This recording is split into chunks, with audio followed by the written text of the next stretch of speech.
Hey, welcome to 40 Fit Food. My name is Oscar and this is Mimi. Hi, we're here every Tuesday to give you fitness tips and advice so that you can stay healthy and happy well into your 40s and be able to continue to do Kung Fu or Tai Chi or any fitness you choose. And particularly this stance today. Right. So the hill climbing horse stance, bow and arrow stance, there's a ton of different ways to think about it, particularly for the martial arts. And if you want to be able to apply this with force, you need to be able to have good hip extension, and in order to have good hip extension, your butt's got to work. So one of the great exercises that you can do and that anybody can do regardless of fitness level is just a basic hip lift on the floor. So we just thought we would do a quick 40 Fit Food episode explaining how to do it and the benefits of the hip lift. So I'm going to have Mimi laying on her back, and what we want to do is, depends on the length of your legs, how far forward your feet will be. But ideally, your ankles are kind of right under the knees or maybe just a little bit in front, and then we make adjustments from there as needed. The cue that I like to use here is when you start by laying on your back, especially if you've got a history of back issues, just to make sure the back of your neck is long and that your shoulders are away from the ears. And then, before doing a hip lift, make sure there's no space. So I'm going to come around this side. Make sure that you're not able to put your fingers through someone's low back. Well, actually, for Kung Fu and Tai Chi, you may want to be able to put your fingers through someone's back, but that's different. This is, you want to make sure there's no space here in between the floor and your low back. And the reason is because the first thing that you want to do is make sure that your ribs and your hips are kind of lined up together here.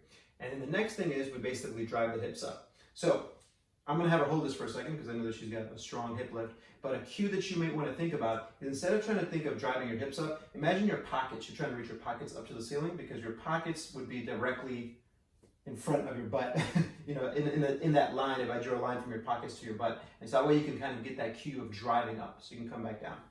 So we're just going to do a couple of reps. Let's just do maybe 3. And here's how we want to do the breathing. So first check is make sure that the back of the neck is long, the shoulders are down, the back of the hands are on the floor, and I like to cue also to drive your thumbs into the floor. It's a good thing to kind of practice a little external rotation of the shoulder here. So you take a big breath in, and you want to settle, abs brace, no space here, and now the hips come up, and really just think you're trying to get your pockets up to the ceiling. So that's an exhale, and then inhale down. I'm going to do 2 more. Exhale, inhale down, and exhale, inhale down, and come on down. And then the next step is, how do you make this harder?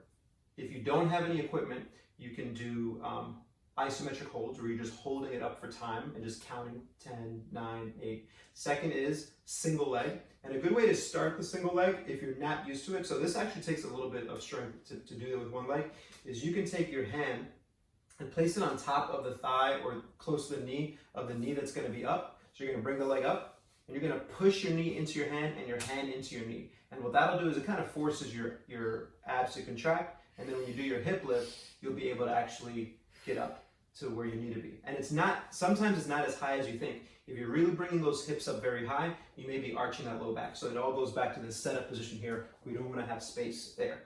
The next phase to do it, and we don't have to do it today, unless you want to, is to get a band. We're here, right? This is a glute loop by the glute guy named Brett Contreras. And it's just a thick band. You place it above the knees, and by pushing the knees out, you're automatically going to be using the muscle that you're going to be needing to turn on. Just boom, they light up, and this just makes it a lot harder. And we've done these for high reps, 10, 20, 30, 40, 50 reps. You can go up pretty high. So what's the benefit of doing the hip lifts now? So we'll come back up to standing. Take these off. And the thing is with Mimi is she has very good ankle mobility already, which allows her to get into that position. So the prerequisite is you have to have a general amount of ankle mobility in order to get your hips moving forward. So if Mimi gets back into her hill climbing horse stance, check. The ankle she has is mobile enough to allow her hips to be drawn forward. But if you are not experienced and you haven't done this in a while, some people don't even know how to squeeze their butt. So by having you do a few hip lifts first, you can get into a real powerful position with your hill climbing horse stance. It'll allow you to throw some punches. Bam! And then the other thing that's a benefit is, no matter what skill level you are, no matter what kind of injury you may have, that's usually pretty good for most people people with knee issues, back issues. I've had anyone be able to do hip lifts. So. Yes, and it's just a good overall workout because we're sitting down on this area most of the day, and just getting up, you don't have to do a huge warm-up. I find you can just do them like very lightly, like you said, just holding. So throughout the day, this is a really good one to throw in the rotation. That's a really good point. You can just sprinkle it in there, do sets of 5 or 10 throughout the day, and then realize that your butt is your biggest muscle. So one of the skills that we want to be able to do is to be able to irradiate, basically use more of our body to create tension. And a lot of times we focus on bracing the abs, but if you squeeze your butt, it's going to just recruit a lot more muscle. And so when it comes to then applying that force, you're going to have much more ability and awareness of what to do. And it can all start with just some hip lifts. Yeah, and we also know you guys are all at home, so this is a great one to do. All you need is a little bit of floor space. So let us know how that goes. If you have questions, we're here for you. We are. See you next week.